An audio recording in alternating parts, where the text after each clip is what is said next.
नमस्कार। जैसा कि आपको पता है, बिहार से बीजेपी ने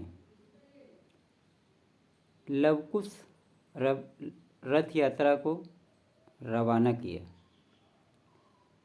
ये रथ यात्रा पटना से होते हुए बिहार के कई जिलों जिसमें सासाराम, अरवल, गया, औरंगाबाद होते हुए 20 तारीख को बक्सर पहुंचेगी।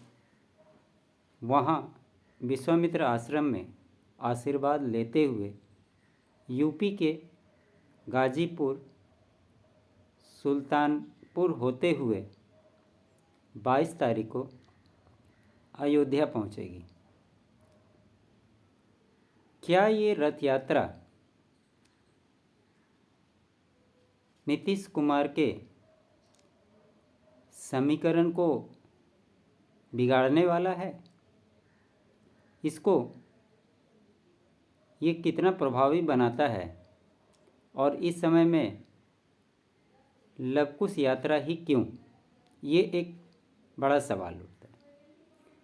जैसा कि आपको पता है, जनता दल यूनाइटेड लवकुश की पार्टी कही जाती है और नीतीश कुमार जी खुद ही कुर्मी जाति से आते हैं। बिहार में कुर्मी और कुशवाहा को मिला करके लवकुश समीकरण गढ़ा गया, जो शुरू से नीतीश कुमार का कोर वोटर रहा है। ऐसा देखने में भी मिला है और नीतीश कुमार जी लवकुश समीकरण के आधार पे ही अभी तक बिहार में सियासत करते हुए नज़र आए।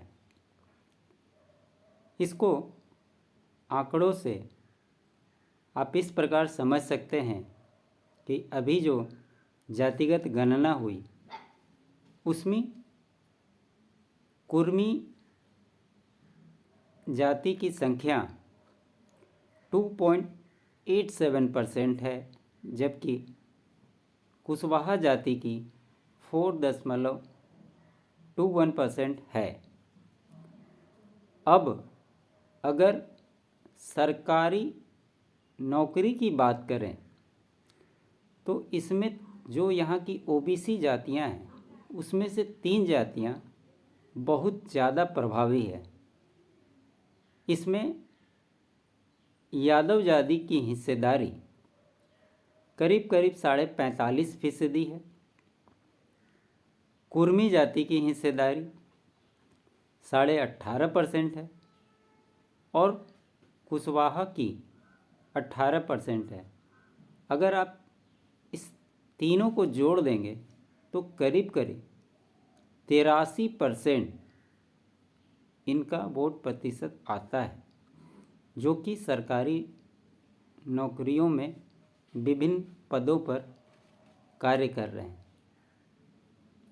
दूसरी बात, अगर इसको इस तरह से भी देखें, कुर्मी जाति के 2.87% वोट होने के बावजूद भी यहाँ 11 विधायक हैं और कुशवाहा के 4.21 वोट प्रतिशत होने के बाद उनके करीब 14 विधायक हैं।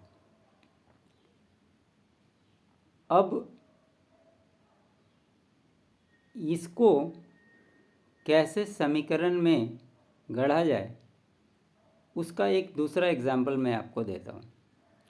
आपको पता है कि यूपी और बिहार में लोकसभा की 120 सीटें हैं, 80 यूपी में और 40 बिहार में। यूपी में कुर्मी जाति की 6% आबादी है और लगभग इतनी ही आबादी कुशवाहा जाति की है। इसको ओबीसी में अगर कैटेगराइज करते हैं तो कुर्मी जाति की करीब करीब 35% और कुशवाहा जाति की करीब करीब 32% भागीदारी होती है। इसका असर ये है कि कुर्मी जाति के जो 6% वोट बैंक है वो वहाँ के करीब करीब 48 विधानसभा सीटों को और 10 लोकसभा सीटों को प्रभावित करती है। कुछ ज़िलों में ये करीब करीब 12% तक इनका प्रभाव पड़ता है, करीब करीब 12 ज़िलों में। उसी प्रकार कुशवाहा जाति का करीब करीब ओबीसी में 32% वोट शेयर बनता है और ये भी 42 विधानसभा सीटों पर और 8 लोकसभा सीटों पर काफ़ी प्रभाव डालते हैं। इसमें से 15 ज़िले ऐसे हैं जहाँ पे इनकी संख्या 10% से भी ज़्यादा होती है। इसको आप ये भी देखेंगे, अभी जो पिछले विधानसभा चुनाव हुए, कुर्मी जाति के 41 विधायकों में बीजेपी के अकेले 27 विधायक हैं। उसी प्रकार कुशवाहा जाति के 14 विधायकों में 12 सिर्फ बीजेपी के हैं। अब सवाल ये उठता है कि क्या जिस प्रकार से बीजेपी, आपने देखा होगा, सम्राट चौधरी को प्रदेश अध्यक्ष बनाया है, उपेंद्र कुशवाहा अपनी पार्टी बना चुके हैं, तो कहीं ना कहीं ये माना जा रहा है कि लवकुश वोट बैंक में सेंधमारी हो गई है और उसी का एक स्वरूप देखने को मिल रहा है कि आज बीजेपी लवकुश यात्रा निकाल रही है और उसको भी भगवान राम से जोड़ रही है, क्योंकि सबको पता है कि रामायण में भगवान श्री राम, माता जानकी और लवकुश क्या है। तो कहीं ना कहीं एक समीकरण को साधने के लिए एक प्रयास किया जा रहा है बीजेपी के द्वारा और देशव्यापी प्रभाव बनाने की कोशिश की जा रही है।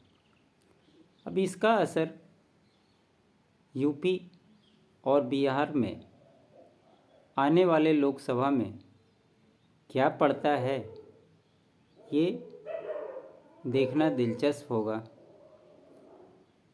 देखते हैं इसका क्या रिज़ल्ट आता है, समय बताएगा। अभी के लिए बस इजाज़त दीजिए।